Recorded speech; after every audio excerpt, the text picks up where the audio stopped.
So I just want to tell you a little bit about Wendy. She's been an oncology pharmacist in the Cancer Center for a little over 3 years, and she was a staff pharmacist for about 8 years before that. She got her doctorate in pharmacy from the University of Florida. Please note my UM shirt. That was purposeful. I still like you. So I'd like to go ahead and introduce Wendy and let her talk a little bit about biosimilars. Thanks, my friend. Thank you. And thank you, Karen, for allowing me to speak in front of my peers. Someone asked me not too long ago, am I nervous? And I'm not yet, and I think it's because I do feel like I'm in front of family. I have my pharmacy family in the back that knew me from when I was a baby pharmacist. I have my new Cancer Center family, and it's been a pleasure working with all of you. And my own cheering section, I was like, if that doesn't work, I brought my family here. So I feel loved, and I'm glad to have the opportunity to talk to you today about biosimilars and the current and future perspectives and implications in practice. So, like Bernie Sanders says, this Mimi never gets old. I'm glad to have the opportunity to talk about biosimilars and how they affect our practice. And afterwards, I'm sure we can go and have some fun. So these are my disclosures. I have no disclosures or conflicts of interest. These are my learning objectives. I'm not going to spend too much time on them in the interest of time. So biologic therapies, as we know, are derived from living systems, and I'm sure I don't have to explain to you or any of your colleagues that they've basically revolutionized many areas of clinical medicine, in particular oncology, and the poster child for that being the immunotherapies. Before immunotherapies, 5% of our metastatic melanoma patients had a 5-year survival rate, and now the 5-year survival rate for those patients is 50%. So while the beneficial effects of these biologics are clear, the economic impact, however, has placed an enormous financial burden on these patients, their families, and society in general. So such that we're terming financial toxicity may limit drug access to these potentially curable agents, and may have some patients receiving devastating consequences as a result. So one strategy that's been proposed by the FDA and supported by the President's Cancer Panel and the White House in general is the evolution of biosimilars that will effectively price reduce, will compete with and price reduce the biologics we have on our market now, so these agents will be more accessible to our patients.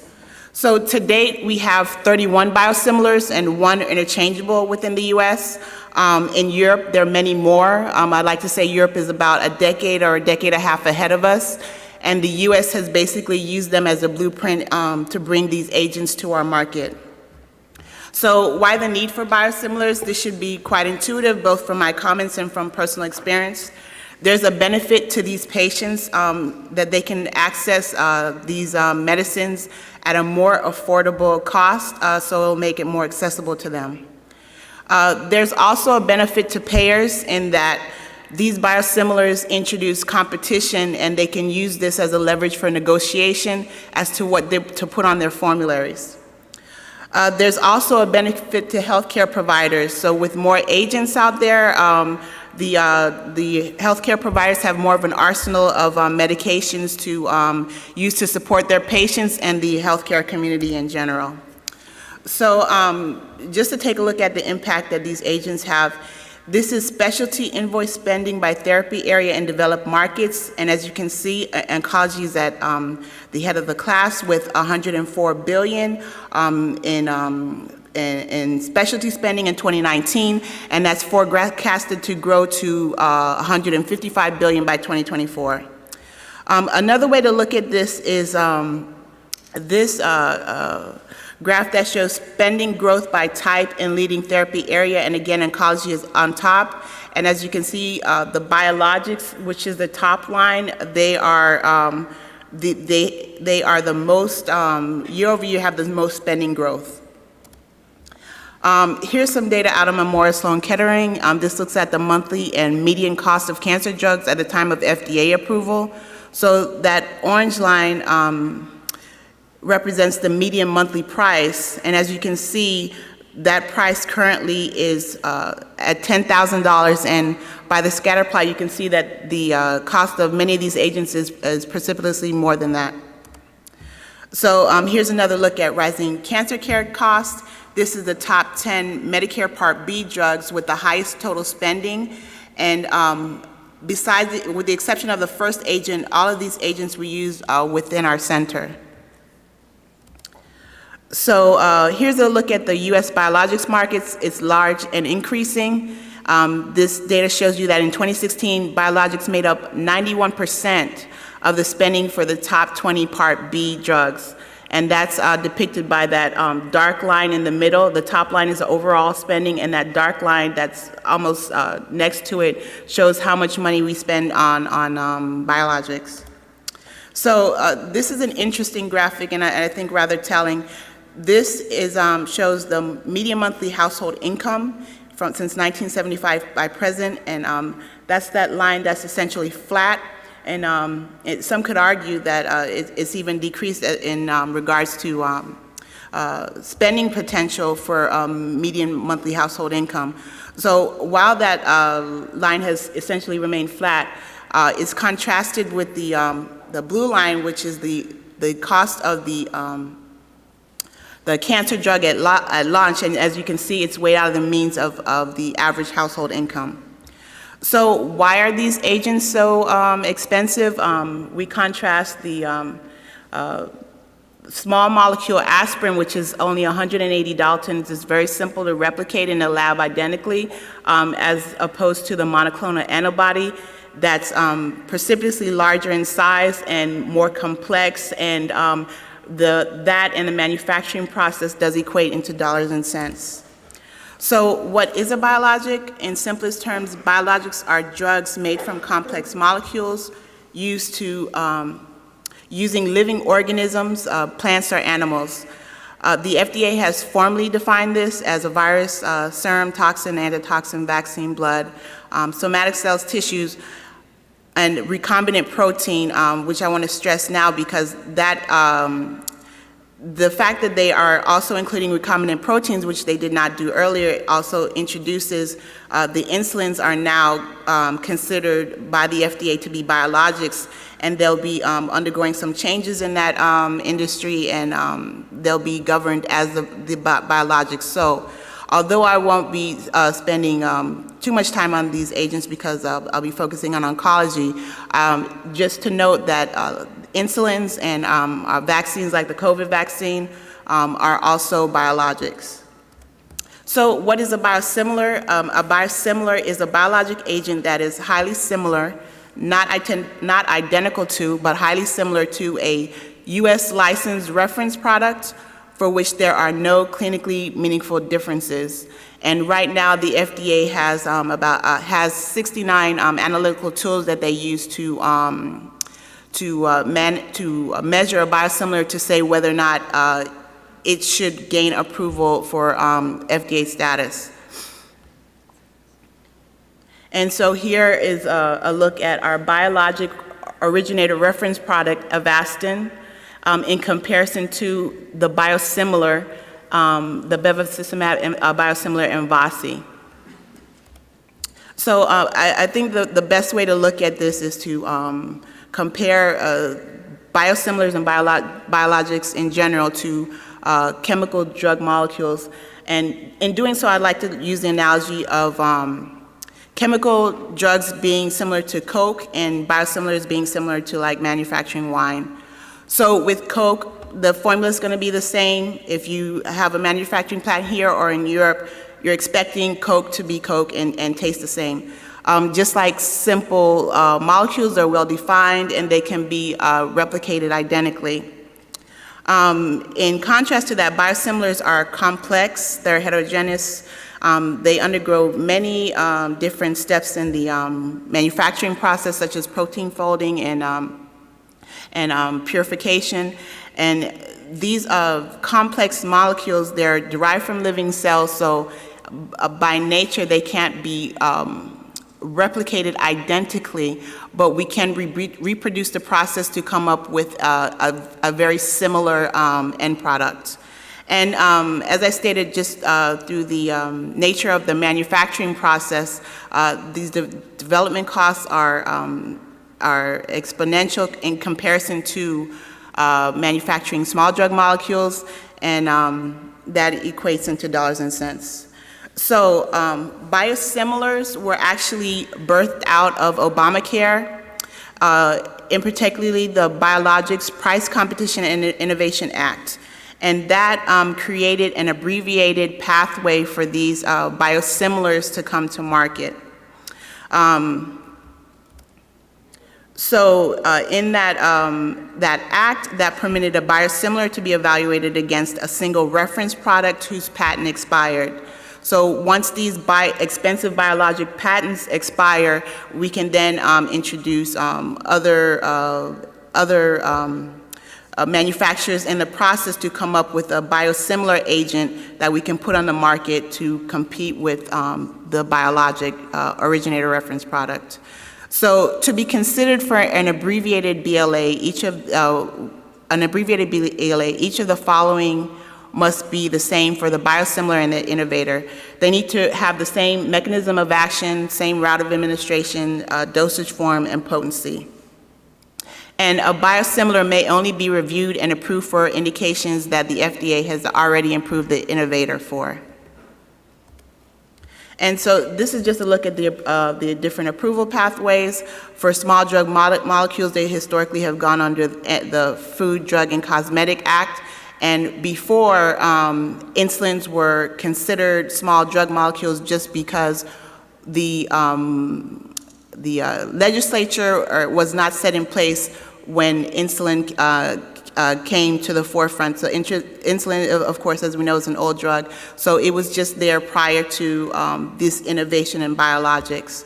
So the biologics are handled under the Public Health Service Act, and the abbreviated pathway for biologics is 351K, and if for biosimilars is 351K, and if an agent, the FDA also has the authority to grant a higher designation if an applicant chooses, and that's interchangeability. So for an applicant to be an interchangeable biosimilar, they have to give more data to the FDA, and they have to undergo certain studies. So here's another look at the approval pathway, and to approve a biosimilar is basically the world turned upside down as opposed to the originator pathway. Most of the information is spent on doing analytical data, looking at the structure and form of the molecules to make sure that they are highly similar to the originator reference product. And you'll have, to a lesser extent, some preclinical data, and you'll see some trials, but not the large randomized trials that you'll see with the originator reference product. So basically, the originator did all the work as far as for every single indication. They had to say, yes, my drug is safe, effective, and so forth. But the biosimilar is just basically saying that their molecule is similar to the agent that's already on the market. And here's another way of looking at the approval pathway. The FDA uses a totality of evidence to state whether the biosimilar is highly similar to the biologic reference product that's on the market. And as I stated, there's 69 analytical tools that they use at this point. But at each step of the process, as they do analytical studies, animal studies, there'll be some PD data, but they'll just take a look at the evidence that's set forth and use that to build on the next step. So, as we know, for our biologics, many of these biologics have many different indications and different indications for disease state, early stage versus late stage, versus metastatic, and etc. So what the FDA does is they use a process called extrapolation to extrapolate data from clinical trials of one indication to support the indication, to support another indication. Reason being is if they required all the large trials as the originator reference product, they wouldn't be able to do the main goal, and that is to bring these agents to the market so that they can successfully compete with and price reduce their originator reference product. So this process of extrapolation, it does require some scientific justification. It is not automatic, it is at the FDA's discretion. So they're looking to see if the indication if one indication has the same mechanism of action, same target receptors, so forth as another indication, then they may grant that indication based on extrapolation. However, if there's significant differences like the patient population is different, or they don't consider that population to be particularly sensitive, then they can either ask the applicant to give more data or just say that we're not going to approve you for that particular indication. So here's a case of how Avastin came to the market. Again, this is our biosimilar for Avastin. So Avastin was approved based on a totality of evidence, including a comparative trial.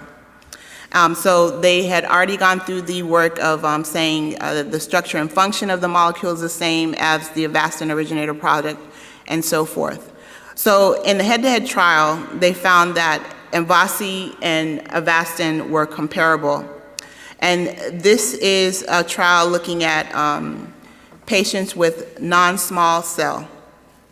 And these patients either had stage 4 or recurrent metastatic non-squamous lung cancer. So the FDA said that among Avastin indications, this group represented a sensitive study population for showing clinical similarity. And because of that, they were able to extrapolate that not only was Avastin good for non-small cell, but also the indications of colorectal, recurrent glioblastoma, renal cell carcinoma, and cervical cancer would also be approved. However, Avastin is currently not indicated for epithelial ovarian, fallopian tube, or primary peritoneal cancer for which Avastin has orphan status. So as I alluded to earlier, biologics are a great source of variability, and it's expected. This is just a graphic taking an overview of the manufacturing process. You have different, and there's many steps that can introduce variability, including fermentation conditions, protein purification methods, and reagents, excipients, and so forth. So we are expecting, just like in a vineyard where you can start off with the same grape, but depending on the season, the year, external conditions, that wine will vary from season to season, even if it's in the same vineyard. The same way can be looked at biologics. Even though we start off with the same cell system, there's many instances where we can have variability, and it's expected. It's just something that we need to monitor to make sure that our agents are still viable. So there are some challenges with variability, because if these agents fall outside of the boundaries, there can be a drift. And that is an unintended or unexplained deviation in the manufacturing process that can lead to excursions in product attributes. So significant differences in drug products can arise due to production at different sites and changes in the manufacturing process. So what manufacturers have to do if they change their manufacturing process or plant, they also need to give data to the FDA for approval to make sure that their product is not changed at the end of the day. So manufacturers need to be vigilant for any changes in production, and must always assume that they can result in clinically significant issues. And again, I just want to emphasize that these issues are not just for biologics, but biosimilars both of these agents are subject to variability and drift. And I just want to illustrate that by taking a look at variability and drift in practice, and this is how Trastuzumab biosimilar came to the market. So this Trastuzumab biosimilar, SB3, did all the background work, and it was found that it showed that they were both similar in structure and function to the biologic agent Herceptin. So now they're at the point of doing a head-to-head trial, and to the researchers' surprise or somewhat shock, the Trastuzumab biosimilar was actually outperforming Herceptin in regards to event-free survival and overall survival. And the researchers were, scratching their heads. I mean, the structure and function seems to be the same protein purification methods. So it was, they were just shocked as to why there seemed to be superiority with the biosimilar as opposed to the originator product. And just to stress, the FDA will not grant approval if an agent is superior than the originator, something you might call Biobetter, but these agents have to fall within the boundaries, and as I mentioned, there's 69 analytic metrics that the FDA undergoes to grant approval for biosimilarity. So when they took a greater look at it, the performance metric rather, that seemed to be amiss was the ADCC, and that's antibody-dependent cell-mediated cytotoxicity. And some say that this is a critical function of the anti-cancer activity of these agents. So what they did was they got various lots of these Herceptin that seemed to have drifted. And they saw that the expiry date, 2019, is the first drift. So the first part of the graph shows that it's within the boundaries, and then that 2019 lot drifted downward. And that marked a downward drift in the ADC, as I mentioned, and then there was a second drift back toward the boundary that it should have been. So in some TRZ lots, a downward drift in ADCC was observed, and post hoc analysis suggested a downward drift affected the event-free survival. And so here's a closer look at those lots, and the red line is actually the non-drifted Herceptin line, and the blue line is the biosimilar. And so those are about even, but if you look at the orange line, that is the drifted Herceptin loss, and the patients that had either one or more of these drifted agents did worse in overall compared to the patients who did not receive a drifted Herceptin lot or received the biosimilar. So this is just to stress the importance of monitoring these agents over time, and like as I stated, it's not just the biosimilars, it's all biologics.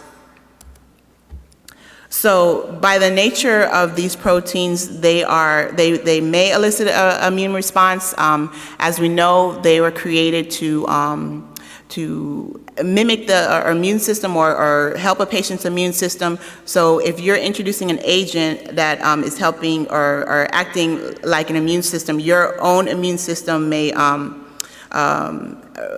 elicit an immune response and develop antibodies. So the concern from immunogenicity is a concern for all biologics, not just biosimilars. In regards to interchangeability, as I stated, the FDA was also granted to approve not only biosimilarity, but a higher level of biosimilarity called interchangeability. And so so if agent is interchangeable, they can get some CMS reimbursement, and they'll also be granted 1-year commercial market exclusivity. This year we saw our first, actually a couple months ago, we saw our first interchangeable biosimilar, and this is for biosimilar for the Lantus biologic agent. As we stated, those are now falling under the biologic pathway. And so if an agent is interchangeable, it may be substituted without the intervention of the provider. So that in itself has raised some eyebrows because, yes, if you change out a product in the pharmacy, it may be fine, but we want to make sure that our providers are notified. So many states have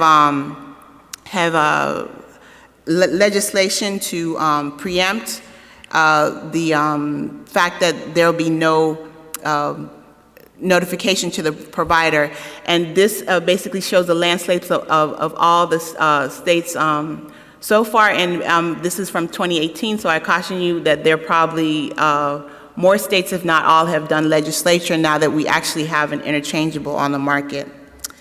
So the legislature for Florida, for our state, is as follows.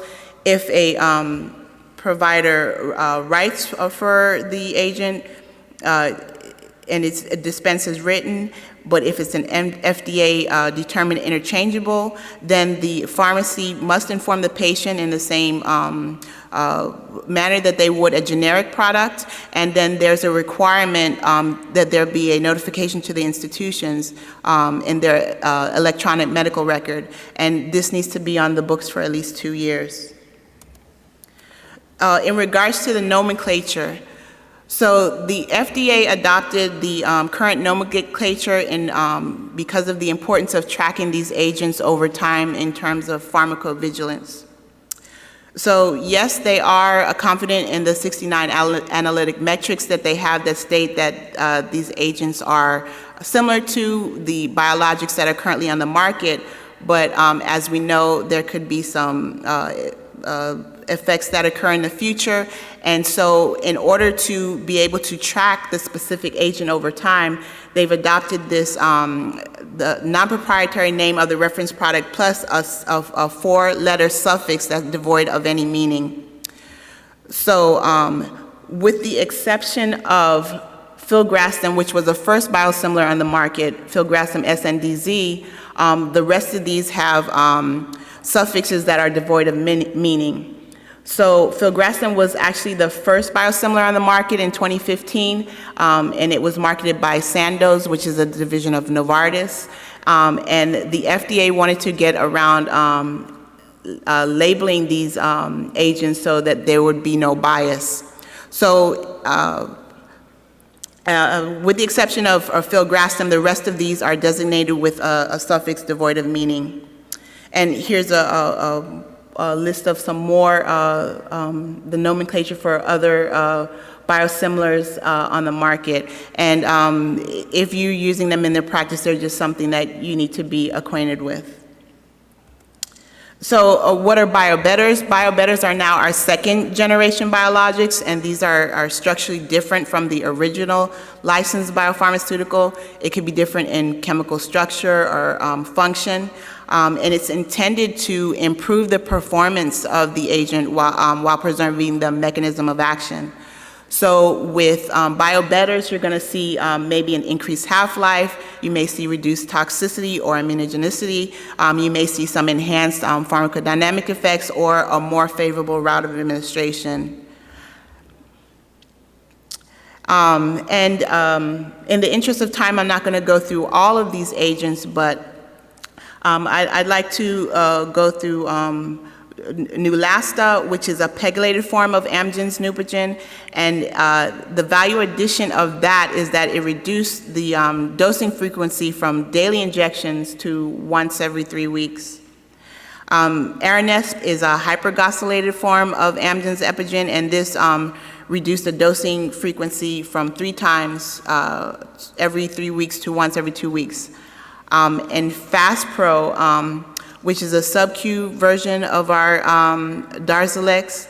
And I'm sure many of you know, and I think I had this discussion with some colleagues just this week, that Darzalex, originally IV Darzalex, we used to give that over 8 hours, so a patient would have to be in the chair for 8 hours and practically lose their entire day.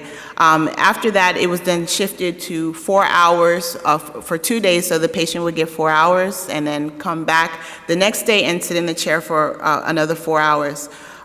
With FastPro now, they basically conjugated the Darzalex with hyaluronidase, which is something that we use for extravasation. So that increases the disbursement of the drug and also lessens the toxicities that may occur. So this agent has actually, I think, been a pleasure to have by the patients, because they're there for 3 to 5 minutes, as opposed to being in that chair for hours, and it's also really readily accepted by the nursing staff, because that's less administration that you have to do, and the patients in and out. And also with pharmacy, as opposed to making these large volume bags, now all we have to do is draw up the FastPro, and basically that's it. So here's some more Biobetters. Kedsilo, which is an antibody drug conjugate of Trastuzumab, is linked to a cytotoxic agent. So this improves disease-free survival with fewer side effects compared to Trastuzumab alone. And in regards to the nomenclature, this has a 3-letter prefix, and the FDA did that just so that there'd be no confusion in the pharmacy.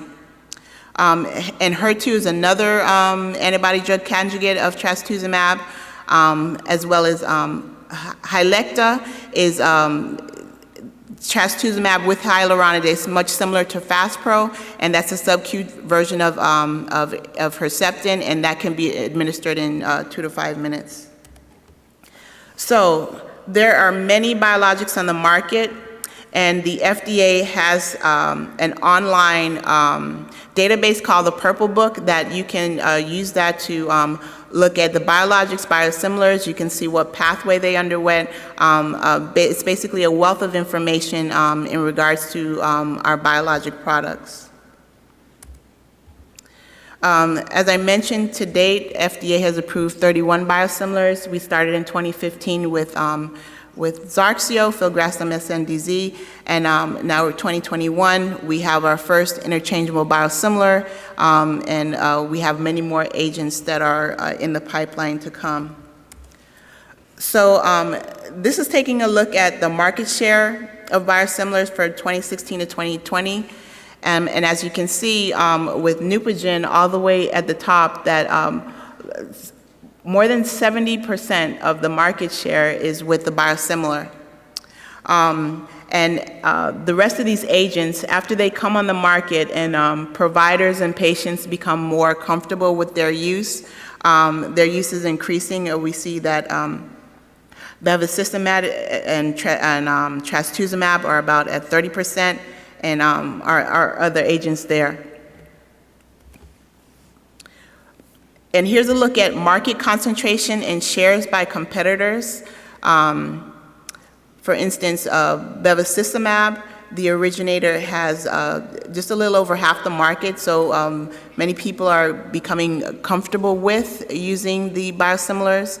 Filgrastim is, like as I stated, 30% of the market is the biologic, and most of the market now is being dominated by the biosimilar.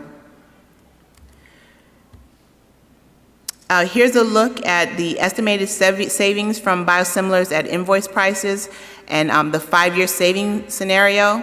So in over the next 5 years, there's expected to be up to upwards of $140 billion in savings using these agents. And here's a look at the originator and mean biosimilar average price. For filgrastim, the biosimilar is on average $151 cheaper, or about 45%. If you look at Bevacizumab, on average, we're looking at the biosimilar being almost $2,000 cheaper, or 23%. Our Trastuzumab, about $500 cheaper, or about 11%, and Rituximab, about $1,500 cheaper. So the annual savings is expected to reach about $6.5 billion in the second quarter of 2020 in regards to biosimilars.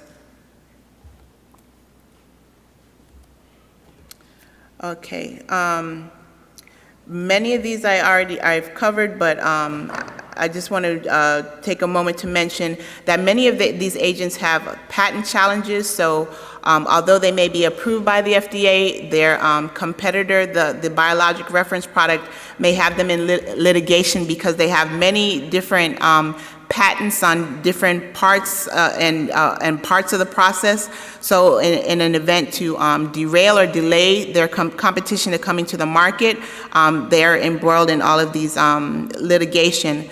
So, and the FDA is aware of that, and what they've done, in particular to the interchangeables, is that if you're granted interchangeability and you're in litigation, you have 1 year of exclusivity as that biosimilar agent. However, if you're embroiled in in litigation, at the end of the litigation, the FDA will extend that to 18 months of exclusivity. So the FDA is being vigilant to get these agents to the market. Additionally, I would be remiss to say that there is an administrative burden to these multiple agents. I'm sure if you ask Maria for authorization, she'd have stories to tell you.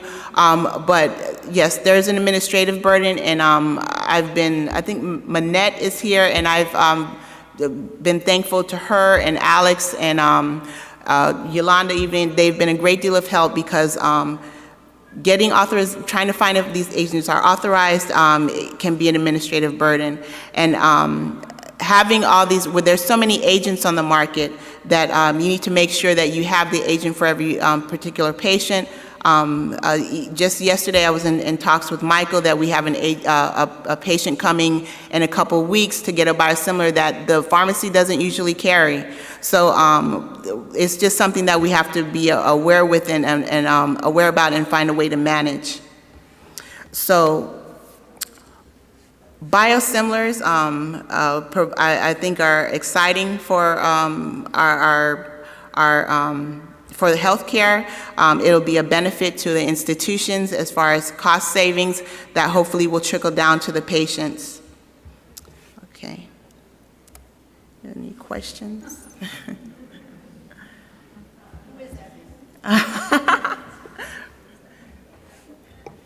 Yes.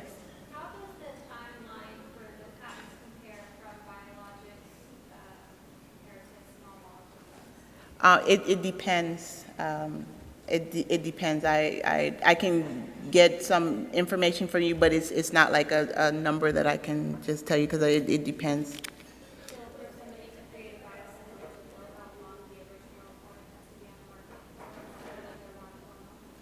For how long the patent is for the originators,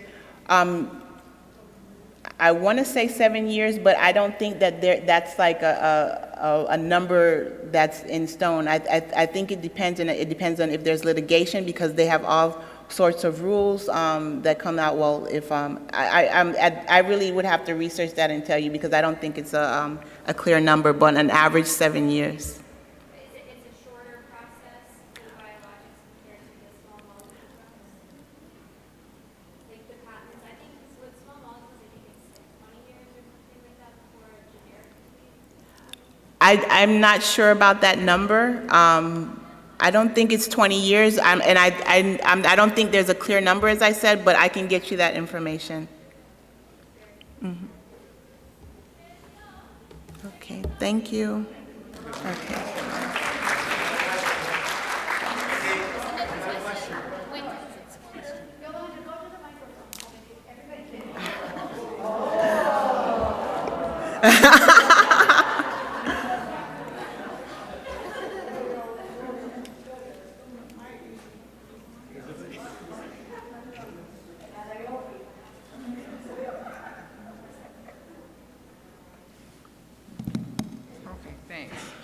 Hi, Wendy. I'm glad you touched on the issue with, for me, it's nursing. It boils down to the patient level, where it's a lot of these biosimilars are an issue for us because it's insurance plays a major factor.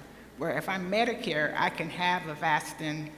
If I have another insurance, I may have to get Avastin. So when you're consenting the patient to the medication, that's where the issue can, well, oh, why am I getting this one? This is not what the doctor wrote for me. Why am I getting something different?